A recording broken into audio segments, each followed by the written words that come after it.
Ժողովրդի մասին, պետության մասին մտածող ապետ։ Ժողովրդի մասին մտածող ղեկավար ունենալու ցանկությունն է այս մարդկանց Հայաստան դաշինքի հետ հանդիպման բերել։ Ամենամեծ ցանկության մասին խոսում են դեռ դահլիճ չմտած։ Իշխանափոխություն արեք, թրաշվեմ։ Իշխանափոխությունը կենսական անհրաժեշտություն է։ Հունիսի 7-ից հետո պարզ կդառնա, ունենալու ենք ինքնիշխան երկիր, որտեղ ինքնությունը պահպանած ազգ է ապրելու, թե թուրք-ադրբեջանական տանդեմի կազմում վասալ ենք լինելու։ Արդեն դահլիճում ասում են Հայաստան խմբակցության падգամավորները։ Ունենալու ենք ինքնիշխանության կորուստ եւ Հայաստանը լինելու է թուրք-ադրբեջանական տանդեմի վասալ մի պետություն։ ՔՊ-ի 7.5 տարվա իշխանության ոչ թե արդյունքները, այլ հետևանքներն են գնահատում խորհրդարանական ամենամեծ ընդդիմադիր ուժի անդամները։ Ադրբեջանի ու Թուրքիայի խնդիրը Հայաստանի նկատմամբ մենակ տարածքային պահանջները չի, իրանք մշտապես խնդիր ունեն նաև հայկական ինքնության հետ, ու ինչ այսօր կատարում է մեր շուրջ եւ մեր մեջ, սա նրանց թելադրանքն է, որը Հայաստանը ժողովրդավարության բաստիոն հռչակած իշխանությունը երկիրը բռնապետություն դարձնելու ճանապարհով է քայլում, նկատում է իշխան Սաղաթելյանը։ Հայաստանի նկատմամբ իրականացնում է դենացիոնալիզացիայի ծրագիր։ Ապազգային քայլերի ապացույց է քաղաքական այլ հայացքներ ունեցող մարդկանցով բանտերը լցնելու ապօրինի ու բռնատիրական գործելավոճը, ասում է падգամավորը։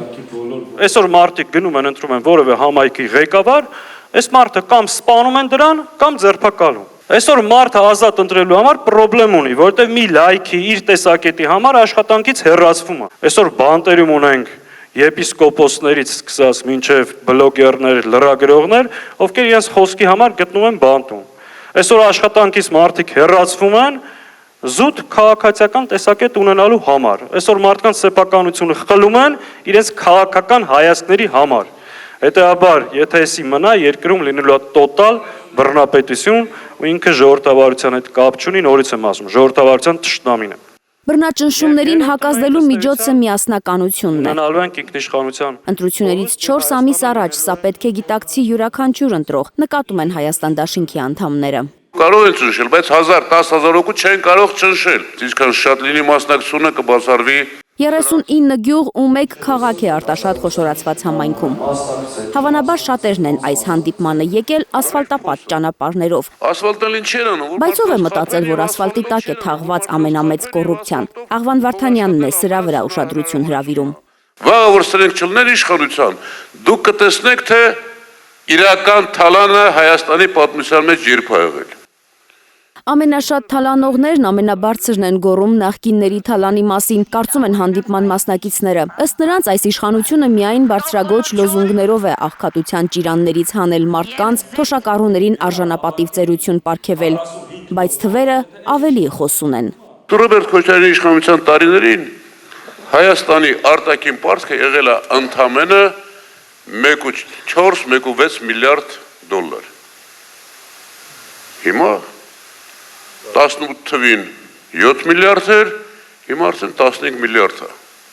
Մի մտածեք, որ դա պետության պարտն է, մեր բոլորի պարտն է։ 2000 թվականի սկզբին աղքատությունը 56% էր, 2007-ի վերջին արդեն 24%, հիշեցնում է Վարդանյանը։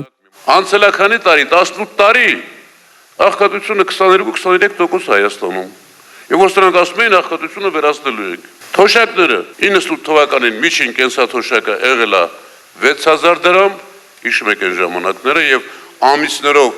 աշխատավարձեր չէինք ստանում, թոշակներ չէինք ստանում։ Քոչարյանը գնացել է 2008 թվին միջին կենսաթոշակը եղել է 30000 դրամ։ 5 անգամ աճել է 10 տարում։ Անցել է 18 տարի, միջին կենսաթոշակը այսօր 49000 դրամ է։ 50%-ով աճել։ 500% ընդեղ 50% ստեղ։ Աղվան Վարդանյանի ելույթը մի քանի անգամ ընդհատվում է ծափերով։ Հայաստան դաշինքի անունից падգամավորները խոստանում են պակասեցնել գույքահարկը, կառավարական ամառանոցն ու Սևանի ամառանոցը ծառայեցնել սոցիալական կազմակերպություններին։ Մեր ծրագրով մենք գալու ենք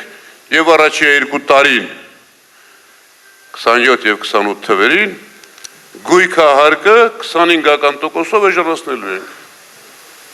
Հիշում եք 4 տարի 25% բարձրացեցին, 100%-ով գույքահարկը բարձրացավ, որը վերաբերում է մեզանից յուրաքանչյուրին։ Իհարկե, դա չի վերաբերվելու գերթանկարժեք դղյակների թանկարժեք գույքերին։ Հաջորդը Ես անձամբ խոստանում եմ եւ ծրագրում գրելու ենք, որ Հրազդանի Զորինկից կառավարական դաչայում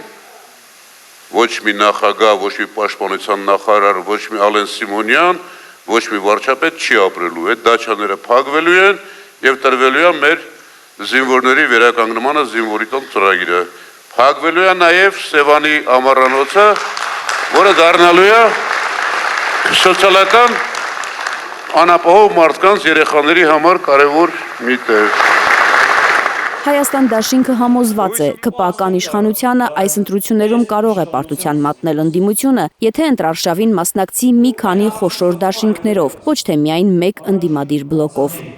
Համարում ենք ընտրություններին ճիշտ մասնակցելը մի քանի խոշոր ընդդիմադիր բլոկներով եւ գնում ենք այս ճանապարհով ու գտնում ենք ամենաարդյունավետ ճանապարհը սա է։ Այս ճանապարհը կարող է տանել դեպի կոալիցիոն կառավարության ձևավորում,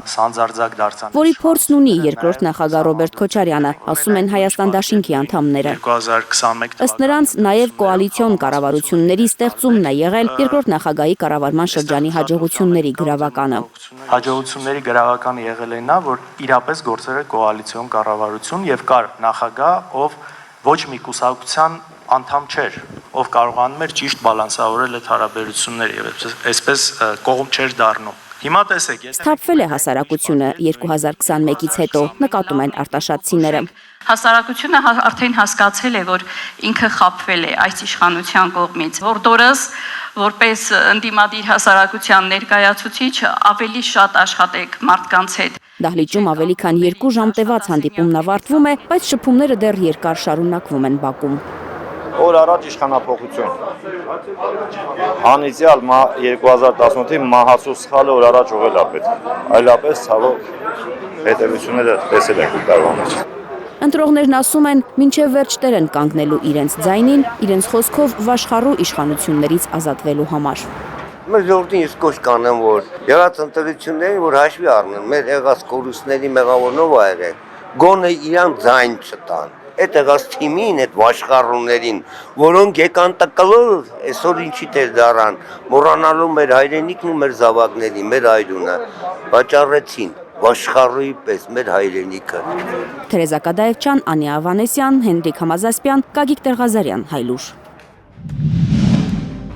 Հայաստանում ու աշխարհում տեղի ունեցող իրադարձությունների մասին առաջինն իմանալու համար բաժանորդագրվեք մեր ալիքին, սեղմեք զանգակը, որ բաց չթողնեք ամենահրատապը, կարևորն ու հետաքրքիրը։